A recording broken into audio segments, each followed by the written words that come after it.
Yuk teman-teman, karena hari ini saya akan membahas tentang perawatan organ intim pasca melahirkan bersama Dr. Niken, spesialis kandungan ya. Oke, ini oke.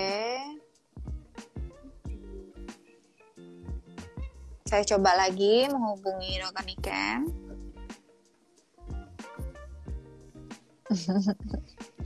Dok, kok putus?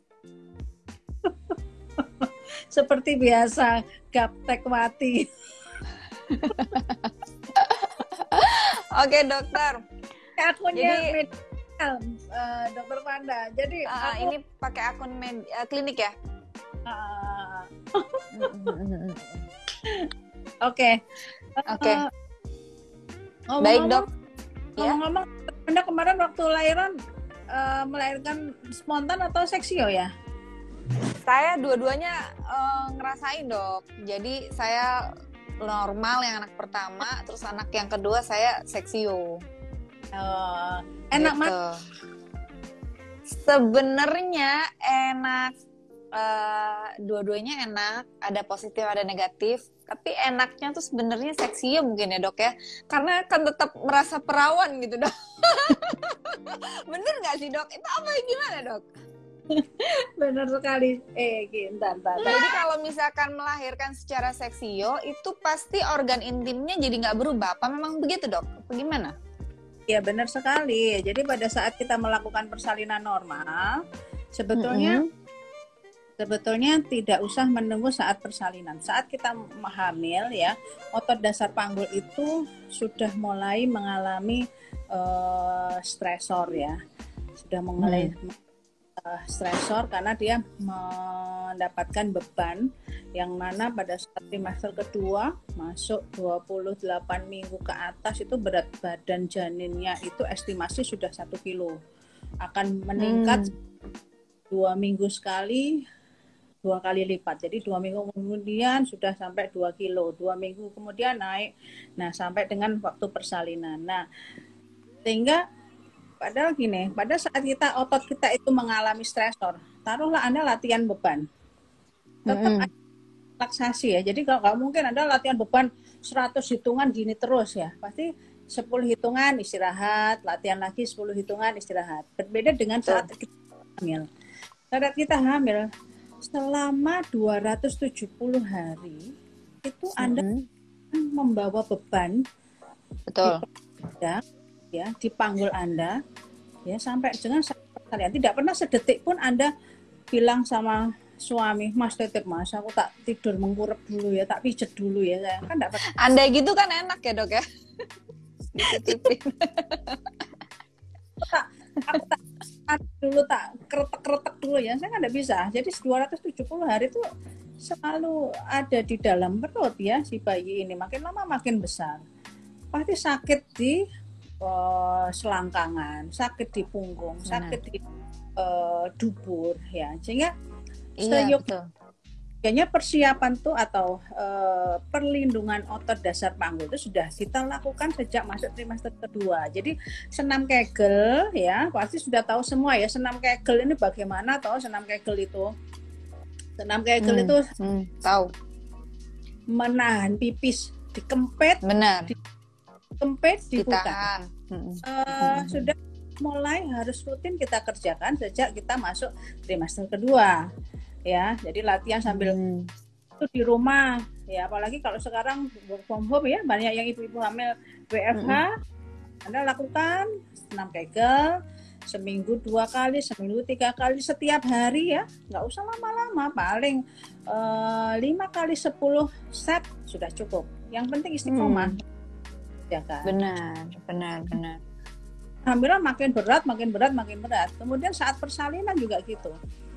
Hampir sekitar 80% pasien yang kontrol itu selalu, dok saya ingin normal, dok saya minta tips dong, apa yang saya lakukan untuk supaya bisa lahir normal. Sebetulnya secara alami ya dia 2 kali melahirkan normal. Jadi secara alami insya Allah kalau tidak ada sesuatu hal ya, sekitar 90% itu pasti bisa melahirkan normal. Ya. Hmm, hmm, hmm. Mungkin belum, mungkin sudah ada yang pernah mendengar ya bahwa tergantung power ibu, Hmm. passage ibu ya. Power itu kekuatan mengejar. Jadi kontraksinya bagaimana? Passage-nya bagaimana panggulnya? Panggulnya bagus nggak? Besar nggak? Luas nggak? Benar. Hmm. Atau ketiga adalah passenger, penumpangnya, bayinya. Bayinya gede nggak? Bayinya Hmm. ada nggak? Ya, Hmm. Hmm. psikis ya, psikis ini penting sekali. Ada pasien yang saya nggak mau lahir, apa, nggak mau operasi ya dok, saya tapi saya nggak mau sakit ya, saya harus. Nah, psikis ini Hmm. penting sekali ya. Yang terakhir, penolong persalinan. Jadi kerjasama antara pasien dengan penolong persalinan ini harus baik, harus percaya, harus yakin ya. Ibaratnya wis pasrah bongkoan manut dengan penolong yang akan membantu. Dokternya. Hmm. Hmm. Jadi keberhasilan persalinan itu nggak semata-mata hanya berhasil lahir, brojol, titik, selesai, nggak gitu ya. Jadi jangan sampai ada komplikasi, komplikasi kepada ibu, komplikasi kepada janin, komplikasi jangka pendek, Hmm. komplikasi jangka panjang. Nah kan itu. Jadi Hmm. Hmm. kita kembali lagi, apakah semua persalinan normal ini akan berakhir dengan happy end? Hmm. Nah, Apa benar dok? ya happy end ya maksudnya tanpa komplikasi jarak jangka pendek maupun jangka panjang, karena sekitar 3-5% itu ternyata ada yang namanya cedera otot dasar panggul. Panggul. Jadi Betul. cedera otot dasar panggul ini mungkin kalau sekarang tidak terlalu mengganggu, tapi pada saat memasuki usia 40-an ya, atau sekitar kita memasuki usia 35 tahun, nah, sudah anak sudah besar ya, kondisi kolagen tubuh kita sudah mulai menurun, timbullah keluhan-keluhan, nggak bisa Hmm. nakut, beser, sampai dengan Hmm. nggak enak, kok dipakai hubungan seks kok nggak enak ya dok, Ya ngelos katanya. kok dol gitu, suami saya kok komplain, mah kok over-over, atau yang paling saya lewat depan, dok saya keluar BA, Heeh. nah, atau kok ada benjolan yang turun lewat vagina saya, ya orang awam katakan. Heeh. Jadi jangka panjang hal-hal seperti ini yang harus kita hindari. Nah, kadang-kadang orang Hmm. tidak tidak memikirkan ya. Jadi, dokter ki sukanya operasi aja ya, nggak mau lahir Hmm. normal, sukanya operasi aja. Gitu. Padahal nggak juga seperti itu, karena kita tetap harus evaluasi kira-kira si ibu ini kompeten nggak untuk melakukan persalinan normal. Itu Betul, yang betul. pelajari bersama. Sebenarnya gini dok, banyak banyak kasus dan di saya sendiri juga mengalami bahwa ketika melahirkan normal itu traumanya tuh jauh lebih besar daripada saya melakukan sesar gitu. Dan bener nggak sih dok, ini mitos atau fakta ya? Dengan melahirkan normal yang pertama dan kedua melahirkan normal itu yang cuman satu kali melahirkan normal itu organ intimnya masih bisa kembali secara baik, tapi ketika yang kedua sudah melahirkan normal itu susah untuk kembali seperti semula. Benar nggak sih dok? Atau memang salah? Jadi bukan mitos ya, Dokter Vanda. Jadi kerusakan otot dasar panggul ya itu berdasarkan penelitian yang sudah saya baca ya. Jadi tergantung dari history bagaimana persalinan normal yang pertama yang dilakukan itu, apa ada komplikasi nggak? Atau record mana? Taruhlah seperti ini. Kalau misalkan berat badan bayi lebih dari 3,5 kilo, itu sudah satu faktor. Ya, yang apakah dilakukan episiotomi? Ada episiotomi itu diguting itu vaginanya. Ya, episiotomi dan siapa yang melakukan reparasinya? Dokter dan tidak dilakukan. Jadi nggak di episiotomi, sobek brol, nggak di repair lagi. Aduh. 2. Yang ketiga adalah proses persalinan. Jadi kalau memang proses persalinan itu bervariasi dari buka 1 sampai dengan buka 10, antara 10 sampai 14 jam ya, itu masih normal ya. Lebih dari 14 jam itu sudah patologis, kita harus lakukan sesuatu karena sudah masuk kategori di mana persalinan lama atau patus lama. Kalau anak kedua dan ya lebih cepat ya, ada yang variasi, ada yang buka 1-2 jam kemudian lahir, tapi rata-rata antara 6 sampai 8 jam kalau anak kedua dan seterusnya. Jadi tapi saya kebalik loh dok, saya anak kedua malah lebih susah loh dok. Anak kedua ini saya nggak keluar karena bukaannya mandek di bukaan 6. Mungkin besar bayinya, makanya kan tergantung 5P tadi. Ya, mungkin dokter Vanda pasti keselan nunggu. Jadi pada saat sudah capek, saya udah di bener. Jadi wes melo, wes baper, wes gak karu-karuan, atau mungkin faktor bayinya ketubannya sudah habis, ketubannya keruh, detak jantungnya melemah, atau pada saat itu ada hal yang kita tidak bisa ketahui, ada lilitan, tali pusat di kepala. Saat buka 6 detak jantungnya turun, nah itu kita tidak bisa lakukan untuk tetap menunggu ya, kita harus lakukan action, akhiri kehamilan itu dengan persalinan itu dengan segera ya, jangan sampai outcome yang terutama kan ya outcome ibu, outcome bayi tetap harus baik semua kan Mbak. Dokter Devi sampai ya itu kakak saya. Dok itu kakak saya dok. Ya Dokter Devi. Jadi ini balik lagi ya, kalau normal 6 sampai 8 jam mulus, tidak perlu dilakukan apa.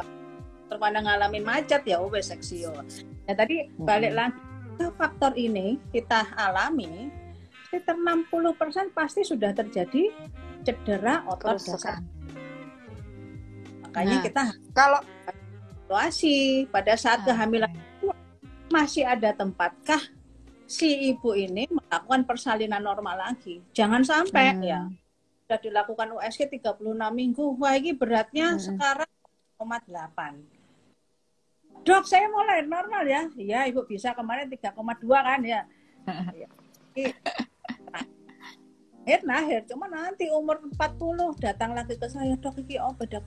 Saya tahu awak rasanya kok nggak bisa ngempet-ngentut, atau mungkin 3 bulan setelah rasanya kok entut saya kayak kentut kok ke depan gitu. Jadi efeknya tuh bukan saat ini tapi malah nanti dok ya. Benar sekali. Ya memang ini yang banyak yang belum tahu sih dok soalnya. Dokter Vanda? Banyak yang belum tahu bahwa ternyata melahirkan normal itu ada trauma yang berefeknya tuh malah justru beberapa tahun setelahnya. Banyak yang belum tahu loh dok. Ya memang makanya kadang-kadang kita kan ilmu ini ya, kesehatan uroginekologi kan memang masih, kalau orang Jawa itu soalnya kan ikhlas, pasrah, takdir saya. Hampir sekitar 80% wanita Jawa khususnya orang Asia sebetulnya mereka merasakan yang namanya orgasme itu ya it's okay, nggak apa-apa. Saya hanya saya, jadi Mas Yoga orgasme gak apa-apa, pokoknya wes saya ngeladenin suami saya. Itu kan gitu ya. Sebenarnya nggak boleh gitu ya. Ya makanya harus menikmati, betul. Kita kadang-kadang mengalami ya males hubungan seks, kemudian ya suami juga merasakan gairah seksnya ikut menurun. Lah kalau main sama istrinya misalkan ya, ini kalau kok wes gak ada gregetnya, nggak ada, soalnya ya wes gitu-gitu aja, karena yang si istrinya tidak pernah merasakan bagaimana asiknya bercinta, asiknya orgasme itu bagaimana. Jadi dia ya wesnya silakan ya wes mari nyo seperti itu. Dia tidak merasakan bahwa ini suatu kebutuhan untuknya, semata-mata hanya kebutuhan. Nah, pada saat dia merasakan tidak bisa menjalankan servis yang asik untuk suaminya, baru dia, atau mungkin malah yang dalam tanda petik sekarang pelakor-pelakor banyak. Suami saya kok sama saya kok gak Nah, nafsu. ya itu. Atau guyonan Beneran. kayak sesok takkan karo bojomu. Nah, kadang-kadang ya itu yang menyebabkan rusaknya rumah tangga kan sepele, bisa di tahu dan Bener. adalah urgent untuk kita persiapkan gitu loh. Jadi sayangnya balik lagi kadang-kadang harus mulai cari info yang kapan hari ada webinar tentang ASI ya. Jadi cari info nutrisi yang harus dilakukan atau dipersiapkan sejak mulai di kehamilan sampai nanti menyusui. Sekarang cari info apa yang harus kita persiapkan supaya kita bisa menjalani persalinan ini dengan baik, benar, dan happy end.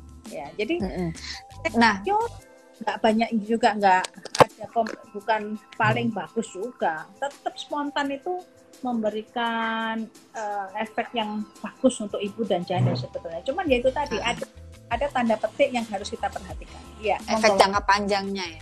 Ya. Jadi karena memang begini dok, karena namanya wanita ya, jiwa ibunya itu kan keluar ya dok. Jadi kepengennya itu ingin merasakan menjadi seorang ibu, sehingga yang dipilih itu adalah lahiran secara normal ya kan dok. Jadi yang suaminya ini nggak dipikirin nih, jangka panjang suaminya nggak dipikirin.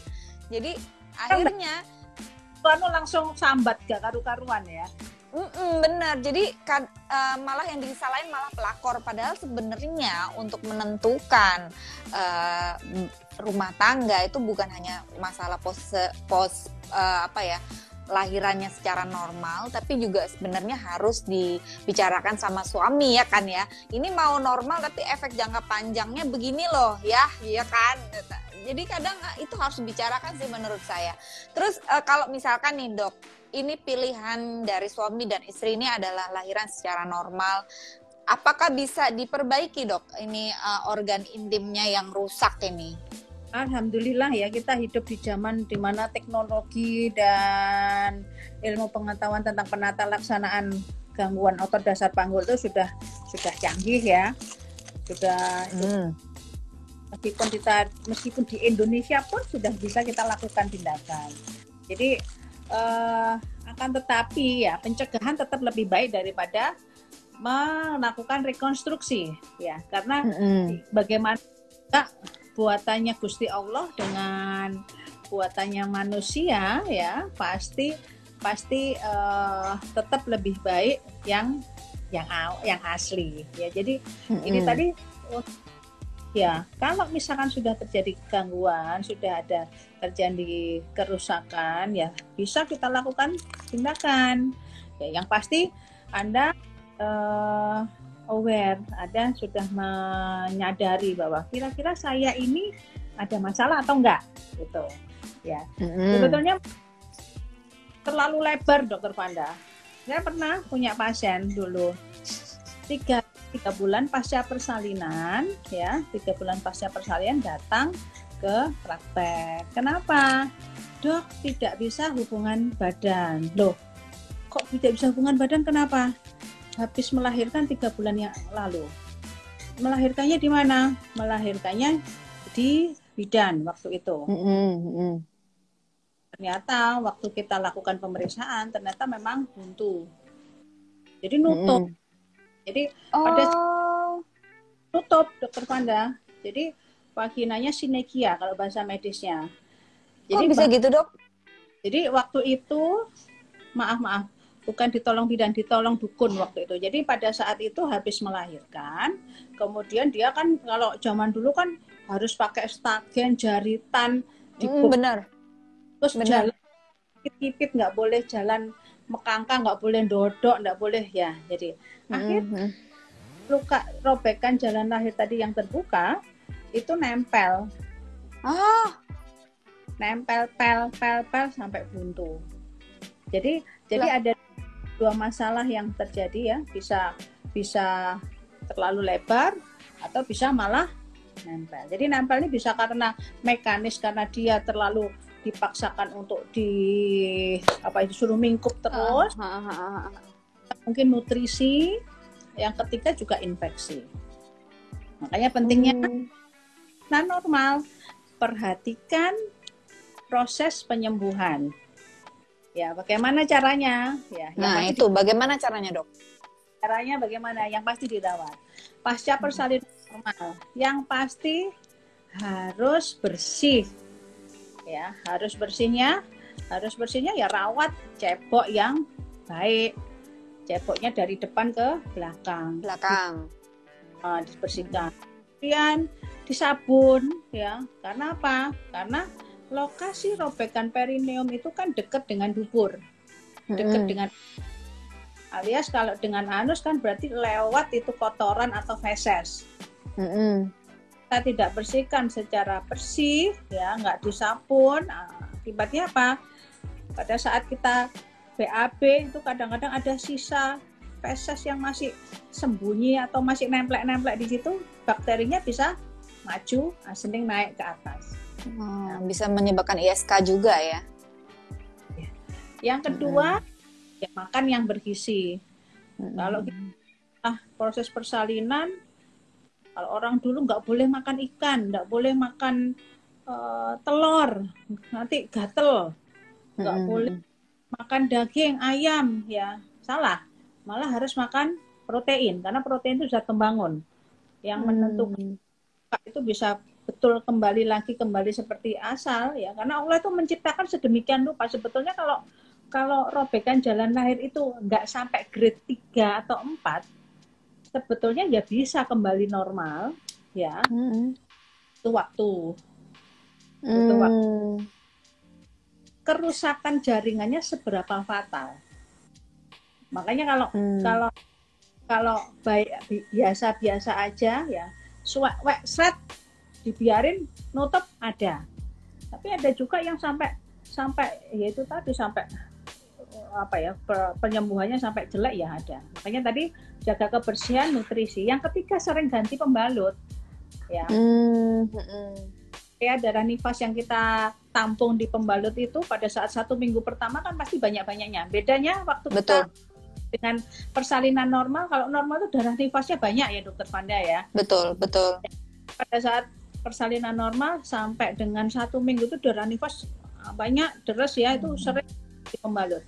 Makin lama darah nifas terkumpul di pembalut, akumulasi bakteri yang bisa berkembang biak di pembalutnya juga makin banyak. Ya. Benar.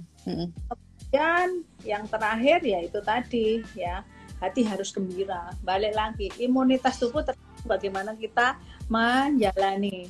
Karena sampai dengan 40 hari payudara sakit, pada saat kita harus netei, lecet, ya, anaknya masih rewel, ngak-ngek ya, bawah juga sakit, kadang-kadang timbul yang namanya baby blues. Baby blues, benar. Stres, akhirnya tambah lebih jelek lagi. Ya.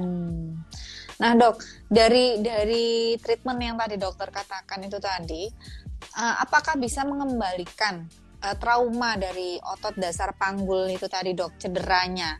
Apakah bisa mengembalikan 100% kembali seperti semula sebelum melahirkan, ataukah tetap tidak bisa Dokter? Jadi gini, tergantung seberapa parah derajat kerusakannya ya Dokter Vanda. Kan trauma atau cedera otot dasar panggulnya itu sampai dengan grade 4.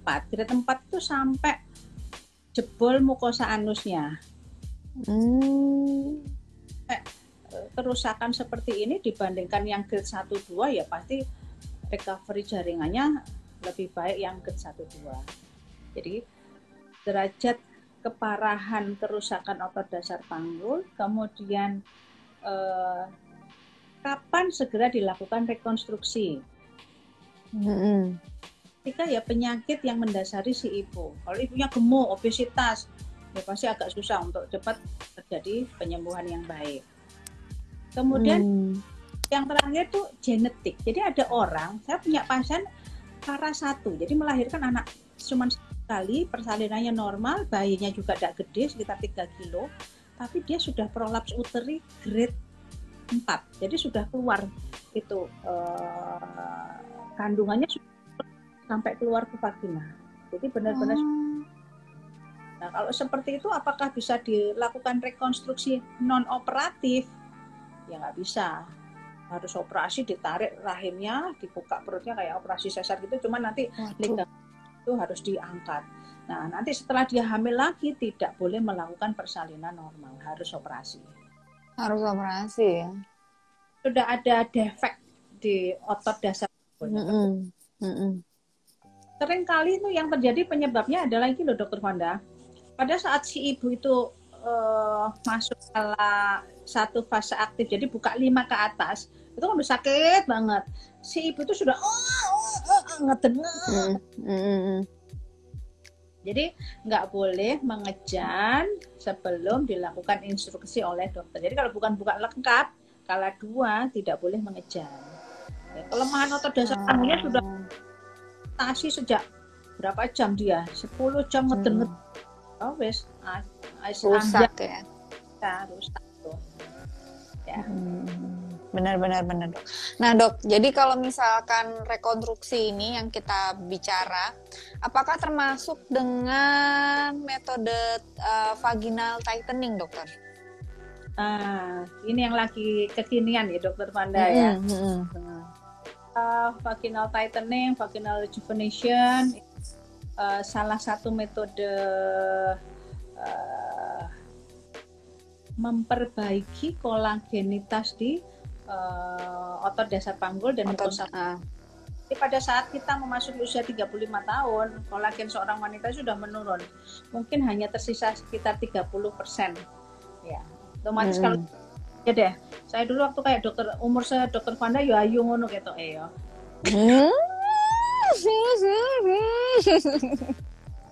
ini halusinasi lihat Dokter Wanda cantik. Jadi pada saat saya sudah tua kok dok. 35 tahun semuanya kenyal. Otot kulit, wajah, otot kulit, di kulit tangan, bahkan vagina, saluran nafas, saluran pencernaan, semuanya kenyal, lentur, kolagennya cukup. Ya. Umur 35 tahun atau malah 40 tahun ya, kok jadi berbeda ya. Padahal saya sudah pakai krim mata loh itu ya. Kenapa kok saya melorot-melorot?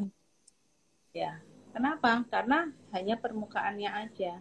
Makanya untuk wajah, laser rejuvenation, mulai pakai yang CO2 fractional, pakai karbon, ya. Ada macam-macam laser, Anda ya. Itu akan meregenerasi sehingga kolagennya keluar semua. Sama di vagina pun begitu. Karena teorinya apabila kolagen di mukosa vagina dan otot dasar panggul itu terbentuk kembali, ya, akan terjadi suatu proses peremajaan. Jadi proses peremajaan looking youth, ya. Jadi nggak kelihatan muda ya. Misalnya saya mau jadi muda kayak Dokter Wanda ya memang nggak bisa ya. Youthful tapi youthful. Jadi fungsi secara semestinya, ya, secara semestinya. Jadi secara apa namanya medis kita lakukan suatu kondisi yang meremajakan, tapi tetap otot-otot itu tetap harus dilatih. Makanya tetap latihan Kegel, hindari keadaan-keadaan yang menyebabkan kita itu mengejan ya, ngeden-ngeden ya. Termasuk saat pup dok, BAB. Boleh, makanya pup itu terus yang konsistensinya itu enak, lumer, nggak pakai kayak es krim guys. Harus telusur lancar gitu Dokter Wanda. Dasar iritasi gitu. Nah, baik. Tapi kalau sekarang lagi in berkebun ini, ngangkat pot yang isinya pohon terus besar itu diangkat, itu nggak boleh. Ya, jadi harus kerjakan hal-hal yang enteng-enteng aja. Oke. Halo Mbak Rati, itu ada Ininya ya, pasien ya, ya. Dok. Nah, Dok, jadi kalau misalkan dari yang saya dengar nih, Dok, kalau misalkan harus dipilih ya antara lahiran normal dan sesar, sebenarnya kalau misalkan sesar itu berarti tidak ada perubahan ya, Dok, di vaginanya, Dok? Tidak ada perubahan, ya pasti perubahan berdasarkan usia pasti ada, cuman tidak akan otot dasar panggul separah pada saat kita melakukan persalinan normal. Makanya apakah melahirkan secara normal pasti ada kerusakan otot dasar panggul? Ya belum tentu juga. Ya. Bagaimana berat bayinya, proses persalinannya gampang atau lancar atau susah. Kemudian robekan jalan lahirnya bagaimana, yang nolong siapa, itu penting sekali. Jadi kalau misalkan oleh dokter, kadang-kadang kan ya itu tadi dirobek atau enggak. Ya. Karena kalau misalkan robekan itu tidak terkuasai, nggak bisa dikembalikan secara benar, ya pasti nanti ada sequelnya, itu gejala sisanya kelak kemudian hari. Dan repair, ya beberapa kali pasien, dok dirujuk oleh bidan, ini postpartum 1 bulan masih jahitannya masih belum benar, ini mau di repair. Ya repairnya tetap nunggu 3 bulan setelah persalinan baru kita lakukan rekonstruksi lagi. Nah, rekonstruksinya tuh operasi itu, dok? Jadi dilakukan pulporafi, jadi dibenarkan lagi mulai otot levator ani kalau memang rusak, sphincter aninya kalau rusak, mukosa vagina. Ya kadang-kadang pernah pasien jadi kita lakukan bimanual ya, dilakukan pemeriksaan dubur dan vagina. Jadi sudah putus levator ani, otot yang ada di anus yang melingkari anus ya, sphincter dan levator aninya itu sudah nggak ada, diskontinuitas, jadi sudah nggak nyambung. Jadi mukosa rektum sama mukosa vagina itu nempel jadi satu. Jadi bayangkan itu kalau ada masalah sedikit itu bisa jebol. Jebol, betul. Dan makanya dilakukan rekonstruksi. Di ototnya disambung lagi, dilakukan penjahitan yang overlapping seperti ini sehingga nanti kuat lagi otot dasar panggulnya. Nah, kalau dilakukan rekonstruksi itu berarti bisa seperti sebelum lahiran berarti, dok ya? Akan jauh lebih baik mendekati saat awal pada saat ini, pada saat ada batasan usia nggak, dok, untuk melakukan rekonstruksi ini, dok? Nggak ada batasan usia. Cuman itu tadi, apabila sudah dilakukan rekonstruksi, ya disarankan tidak melakukan persalinan normal lagi. Karena takut rusak ya, betul. Kan harus diperbaiki lagi. Nah ini menarik, dok, bahasan rekonstruksi ini, dok. Nah ini rekonstruksi ini butuh berapa bulan pemulihan, dok?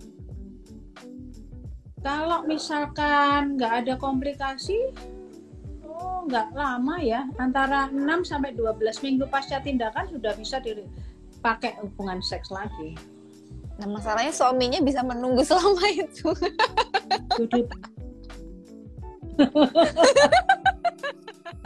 Bapak-bapak. Karena kan takutnya gini, dok, namanya suami kan bisa nggak ya menunggu sampai 12 minggu, itu kan ya berarti sekitar 3 bulan ya, dokter ya? 1,5 3 bulan setelah tindakan.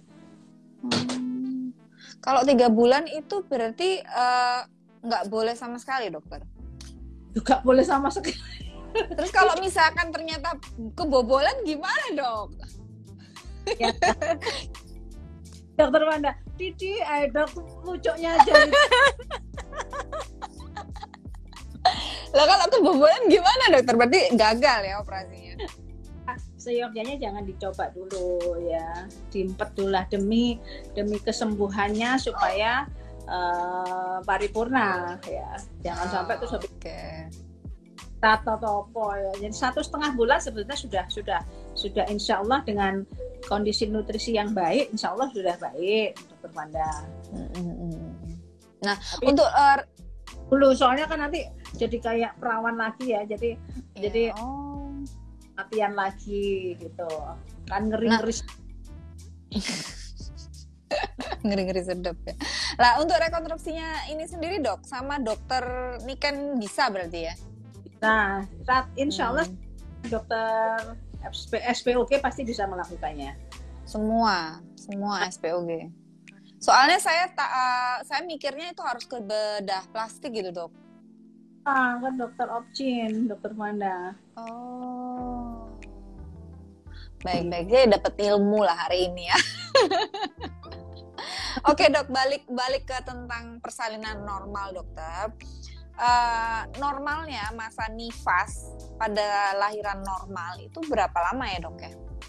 Ya kalau secara alami 21 hari setelah persalinan itu sudah mulai terbentuk sel telur. Jadi 28 hari sebenarnya rata-rata ya sudah selesai. Ya.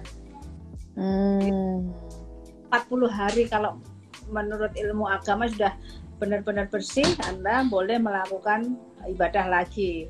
Namanya seperti itu. Atau sebetulnya kita bisa tandai bahwa pada saat darah nifas itu keluar dikit-dikit, kadang-kadang tidak pernah berhenti ya, karena kadang kita masih posisi kondisi hormon kehamilan masih belum kembali ke normal, dipengaruhi juga proses laktasi. Jadi darah nifas itu kadang-kadang nggak pernah berhenti total, nggak keluar itu nggak pernah. Dikit-dikit coklat, tahu-tahu sudah keluar lagi merah sebentar 1-2 hari. Nah itu sudah haid ya, sudah haid artinya sudah subur lagi, jadi sudah selesai lah masa nifasnya. Makanya biasanya kalau saya sarankan 40 hari itu kontrol untuk kita bicarakan apakah ada masalah pasca nifasnya ini datang. Kemudian sudah dipertimbangkan atau dipikirkan metode kontrasepsi apa yang harus dipilih, karena jangan sampai kebobolan. Karena kasihan si baby nanti, bapaknya ya seneng-seneng aja ya. Banyak anak, banyak rezeki, tidak boleh KB sih. Ya, jangan dulu, aturlah jaraknya supaya proses laktasi bisa terlaksana sampai dengan 2 tahun. Si ibu sudah boyok sakit, vagina sakit ya. Sekarang harus dihamili lagi, kapan nih istirahatnya? Jadi kayak lembung kempes itu ya. Jadi kapan ini istirahatnya? Jadi ada fase di mana tubuh si ibu ini harus dikembalikan, diistirahatkan untuk siap menjalani kehamilan lagi yang butuh waktu nggak sebentar, 9 bulan 10 hari. Ya, kasihan banget ya. Nah, dok, bicara masalah nifas, biasanya itu ibu-ibu ini kan trauma ya setelah melahirkan, itu takut jahitannya itu robek gitu loh dok. Itu kalau sebenarnya kalau dibawa berhubungan intim itu mungkin nggak sih robek, atau pada saat dia mengeden BAB dan segala macam itu jahitan bisa robek nggak sih sebenarnya? Insya Allah enggak lah Mbak Wanda, kecuali yang masuk bukan suaminya lagi pakai apa yang besarnya lebih besar. Senti aja nggak apa-apa kok. Jadi kecuali kalau gaya permainan bercintanya extraordinary, siapa mungkin bisa cedera. Tapi kalau baik-baik aja yang alami-alami dengan foreplay yang baik ya, insya Allah ya nggak akan terjadi perlukaan baru ya. Kalau kita trauma sampai terjadi yang namanya vaginismus. Nah, vaginismus tuh otot vaginanya itu sangat kaku sehingga tidak bisa dilakukan penetrasi, sampai masuknya susah lah. Suaminya harus kadung on, gregetan, waduh ini sudah nunggu lama, bisa ngerotak sikat jeret. Nah, mungkin ada perlukaan, bisa terjadi vaginisme. Makanya jangan sampai terjadi stres, jangan sampai terjadi trauma. Kerjasama yang baik dengan suami penting. Jadi jangan sikat miring langsung digasak, itu jangan. Foreplay, dirangsang dulu yang baik. Kalau perlu, boleh sah-sah aja kita lakukan, kita pakai yang namanya lubrikan. Banyak sekali ya, mereknya kayak Durex atau beli jelly atau gel apa itu itu kita ya, pakai lubrikan, ya. Jadi bisa melumasi, membantu pada saat kita terlalu tegang, susah masuk, pakai itu, oh enak telusur, gampang. Tapi nanti secara alami kalau sudah benar-benar rileks ya sebetulnya pada saat kita rileks kita bisa terangsang dengan optimal. Jadi kalau sudah rileks terangsang, wanita itu kan bisa mengalami orgasmenya, multiple orgasm. organ. Ya. Kalau kita sudah bolak ya, otomatis masuknya juga enggak susah. Jadi coba harus latihan lagi. Kadang wanita ini kalau sudah punya bayi, waduh wes. Pengalaman dulu gimana Dokter Wanda? Saya dulu nggak punya pembantu, dadak umbah-umbah, dadak praktek. Aduh rasanya wes. Sama Dok. Nggak kepikiran ke arah situ waktu awal-awal lahiran Dok, karena stres kan, baby blues juga kan, harus anuin bayi, belum lagi trauma lahiran normal tuh kan ya susah ya, sakit juga, takut episnya yang di epis itu jahitannya buka gitu loh. Jadi saya sempat minum obat penenang yang dari dokter Niken kasih itu kan waktu itu. Jadi kayak untuk merilekskan biar traumanya juga agak hilang, dan ya lumayan sih agak berkurang. Jadi memang ternyata faktor psikologis pasca melahirkan normal tuh jauh lebih banyak daripada saya waktu pas sesar anak kedua gitu. Jadi saya merasakan memang ternyata traumanya memang lebih ke psikologis tuh di lahiran normal daripada yang sesar sebenarnya. Karena trauma di bawah itu, terus juga faktor dari bayi baru lahir dan segala macam, harus ngemong, harus praktek dan segala macam, jadi agak jadi sama hubungan sama suami tuh tidak seromantis sebelum lahiran Dok. itu butuh proses memang. Itu saya akun itu sampai setengah tahun saya baru bisa balik normal. Saya nggak tahu ya mama-mama yang lain bagaimana, tapi saya mengakui itu sampai hampir setengah tahun ya. Waktu itu saya juga sempat ke dokter nih kan, kenapa kok dokter sakit ya? Kayak saya takutnya ini kekecilan apa nutup gitu jahitannya. Ternyata kan enggak ya Dok ya. Jadi memang ternyata ini yang saya rasakan. Jadi saya merasakan juga kayak mama-mama baru di sini, bahwa susah banget habis lahiran harus meladeni suami. Itu juga agak berat ternyata. Sekarang kayaknya sudah romantis, waktunya sudah. bikin yang ketiga. Waktunya bikin chapter 3. Soalnya traumanya udah hilang.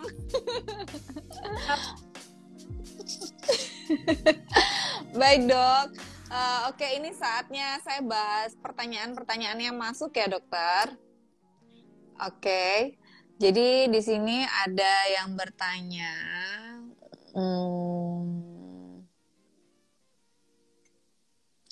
ini, dokter, saya habis lahiran pakai IUD, terus kok mensnya panjang banget ya, sudah 7 hari selesai, lalu flek-flek terus, kadang sampai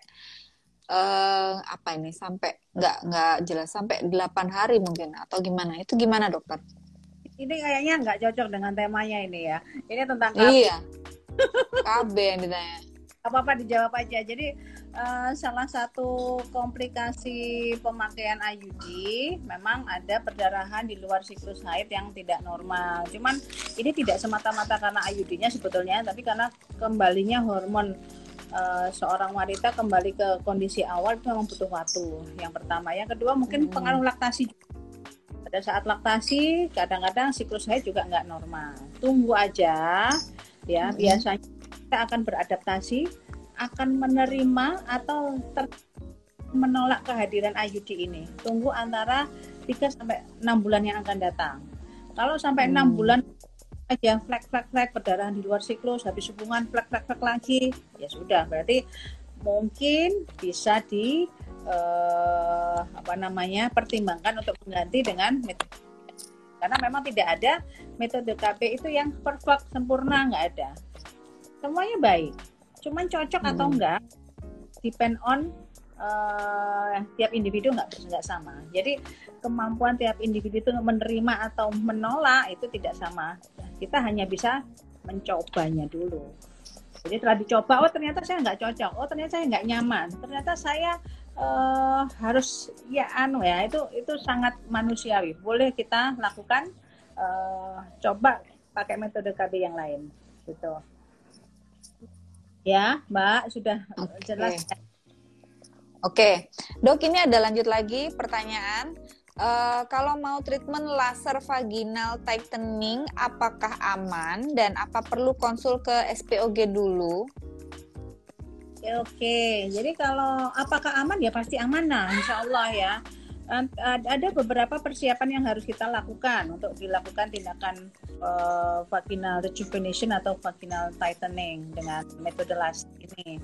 Yang pasti tidak ada kanker serviks, jadi harus ada data atau paling nggak dalam waktu 6 bulan terakhir sudah dilakukan pap smear dan hasilnya normal. Ya, jadi meminimalkan risiko komplikasi kanker serviksnya. Itu yang pertama. Yang kedua, tidak sedang haid. Ya. Haid kan darah haidnya nanti mengotori semuanya, alatnya juga. Jadi tidak higienis untuk pemakaiannya. Yang ketiga, tidak sedang hamil. Meskipun ya kalau di US, di Eropa hamil pun ternyata boleh. Cuman ternyata di sini kalau bisa ya, selama kita hamil kita meminimalkan suatu instrumentasi atau buru-buru laser vagina, pakai obat perawatan wajah yang aneh, maksudnya yang tidak lazim tuh sebaiknya kita hindari ya, karena kalau laser vagina kan nanti vagina itu posisinya akan masuk ke dalam sampai ke mulut, yang mana mulut sampai dengan ke kantong kehamilan itu mungkin hanya sekitar 5-7 cm aja, jadi terlalu dekat, terlalu berisiko, jadi tidak sedang hamil. Kemudian persiapan lain lagi apa ya, kalau ke Medik L ya datang ke Medik L. Kemudian perlukah dilakukan pencukuran bulu kemaluan? Ya, sebaiknya dilakukan pencukuran. Kemudian nanti disuruh membersihkan dulu, pipis dulu. Kemudian nanti diaplikasikan salep anestesi atau ditunggu 30 menit, kemudian dilakukan tindakan. Jadi tidak nyeri ya Dokter Vanda ya, tidak nyeri, hanya terasa kayak anget-anget gimana gitu aja. Nah, saya pernah Dok soalnya. Dokter Vanda kan pernah. Jadi keberhasilan atau respon terapinya ya tiap orang tidak sama. Rata-rata setelah dilakukan 3 kali treatment ya, kita akan merasakan efeknya. Jadi sebetulnya nggak cuman untuk untuk apa sih nih? Kasus-kasus seperti beser, susah nahan pipis, kasus-kasus seperti sering keputihan yang dengan pengobatan medikamentosa tidak memberikan hasil yang memuaskan, itu bisa dilakukan laser vaginal rejuvenation. Dan apakah boleh melakukan aktivitas seks? Ya mungkin tunggu dulu ya, paling cepat 1 minggu setelah laser baru boleh dilakukan hubungan seks lagi. Begitu. Apa hanya ya itu tadi, nggak ada rasanya yang khusus ya. Oke. Lanjut. Setelah dilakukan tindakan ya Dokter Manda, lebih enak. Lebih enak sih Dok. Jadi karena kan saya normal kan Dok, kelahiran normal gitu. Itu saya lakukannya waktu pas setelah saya melahirkan anak kedua tuh saya baru melakukan treatment itu gitu, baru berani. gitu. Dan memang ternyata ini sih lebih otot vaginanya kalau Kegel tuh lebih enak gitu. Kalau dulu nahan pipis tuh susah. Iya gitu ya. Jadi saya sendiri memang merasakan sih. Suami ya Dokter Panda ya. Gimana? Yang merasakan enak mah kok berbeda gitu, mungkin suami ya.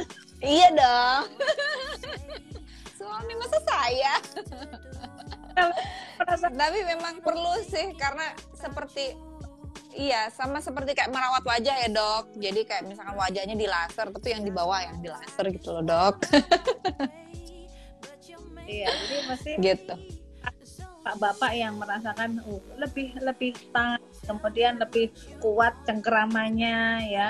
Jadi yang sering kan habis berhubungan kok keputihanmu kok banyak, mah ini nggak ada keluhan lagi rata-rata. Minimum memang tindakan ini akan kita lakukan ya paling sedikit sebetulnya untuk idealnya menjaga supaya kondisi kolagen di mukosa vagina ini tetap terjaga ya. Mungkin 1 kali dilakukan. Jadi paling sedikit 4 bulan sekali harus diulang.